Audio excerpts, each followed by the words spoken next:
Bibo!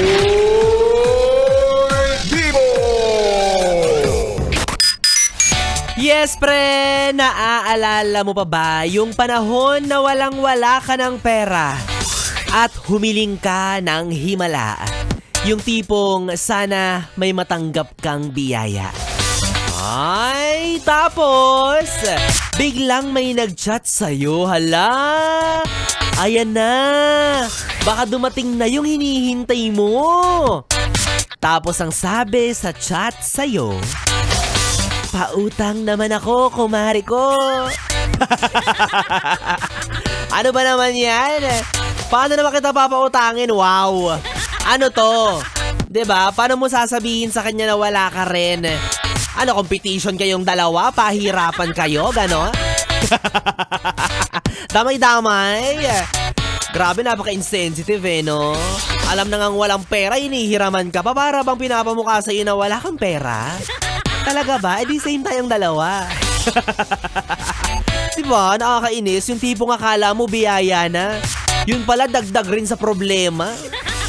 Yan tayo Diba minsan talaga naman sa buhay mo, may mga ganyan talagang karanasan, no? May mga ganyang pagkakataon na ipaparanas sa atin yung umaasa tayo sa isang bagay na akala natin yun na ang tugon sa ating panalangin.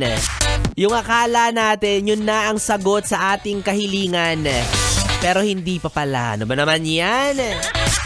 Kasi naman hiram-hiram pa wala nang pera O, yan yung tinatawag nating maling akala. O, kaya naman talagang mahirap mag-assume, yes, pre, no? Oo. Akala ko nga dati kapag nagtatrabaho na ako, yayaman na ako agad Hindi pa pala. Akala ko makakabili na ako ng mamahaling kotse. Makakabili na ako ng mga gusto kong damit. O, hindi naman kaya makakapundar na ako ng malaki at magarbong mansyon na bahay. O, ayun, awa ng Diyos. Yung pera ko pang parcel ko lang. Abonado pa yung nanay ko minsan. Ay nako, kaya mga yes friend, ito ay pahalala sa atin na wag tayong magiging masyadong ambisyosa o hindi naman kaya asumera. O mahirap kasi yan. Sabi nga nila, 'di ba, dapat realistic tayo para alam mo na, para pag hindi ka man matupad yung mga kahilingan mo, at least wala ka masyadong bubog. Hindi ka masyadong masasaktan kasi nga less yung expectation mo Hindi ka masyadong umasa. 'Di ba? At saka maging realistic ka, yung tipong ang imaginein mong mga bagay na mangyayari sa iyo, yung mga bagay na makatotohanan. 'Di ba? Yung magagawan talaga ng paraan, hindi yung lahat dinadaan mo sa pag-a-assume. Kasi mahirap yan. Lalo na kapag umasang-umasa ka na, tapos nakapaghanda ka na, tapos it's a prank, hindi pala. Diba? O example, meron kayong exam kinabukasan. Tapos inassume mo na, ay hindi, umuulan naman, wala yan, cancel ang kalasan yan bukas. Ay, nag-assume ka nang wala kayong pasok. Tapos hindi ka nag-review. Tapos ang ending, nga, may pasok pala. Ano na pala mo? Wala kang naaral, wala kang na-review kasi nga, nag-assume ka. Nagpadala ka sa maling akala. Ayan. Sinasabi ko sa inyo O kaya naman, hi, hello po sa mga yes pre natin Delulu. Sa mas madaling salita, asyumero o asyumera. Yung wala namang naging sila pero pinagkakalat niyang kakahiwalay lang daw nila. Iso ka Grabe yung amats mo Parang nakashot ka ng shampong champagne. Nakakalasing ba yun? Hindi ko alam. O diba? Kaya ikaw yes friend, ayusin mo yung mga tumatakbo sa isipan mo. Ayusin mo yung pagpapatakbo ng mga imagination mo. Totoo naman na sinasabi natin na imagination mo ang limit. Pero sana naman yung medyo realistic. Huwag kang mag-assume na totoong may unicorn. Huwag ganon.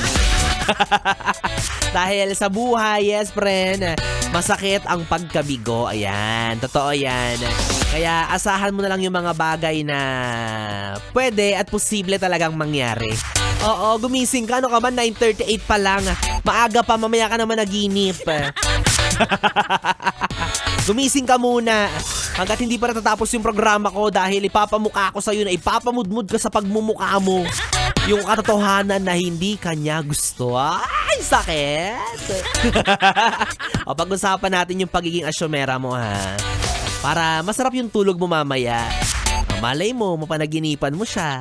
Kunyari, imagine, nandun siya sa altar ng simbahan. Tapos ikaw nakasuot ka ng puti, naglalakad ka sa gitna, papunta sa kanya. Pero nagtitinda ka ng sampagita, yan. Yun yung role mo, ha? Hindi ikaw yung ikakasal. O, sinasabi kasi nag-a-assume ka na naman, eh. Ang dali-dali mong maniwala, eh. Hi, naka, well, anyways, mga yes, friend. Etong susunod kong sasabihin na pwede kang mag-assume, pwede rin namang hindi, di ba? Pero malay mo. Who knows? Pero, di ba, itong sasabihin ko, realistic naman to.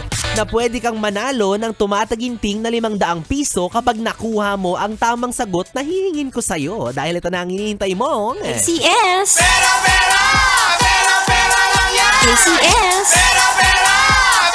Pera lang yan! ACS! Yes, friend! Ito ay ang ACS, pera lang yan, hatid sa atin ng Charm Fabcon Purple Eternity.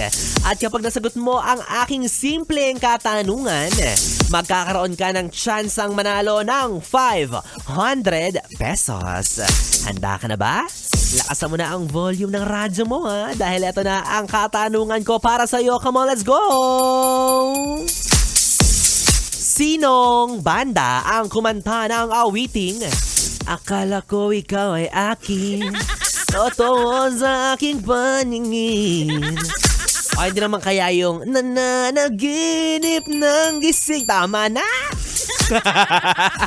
Alam mo na yan, wag mo na akong pakantahin. Ang sakit na ng aking lalamunan. O kapag meron ka ng kasagutan, isend mo yan sa aking Facebook page at DJ Biboy Bibo, DJ B-I-B-O-Y B-I-B-O. Dapat yung sagot mo may kalakip na screenshot na patunay na nakafollow ka na sa aking Facebook page.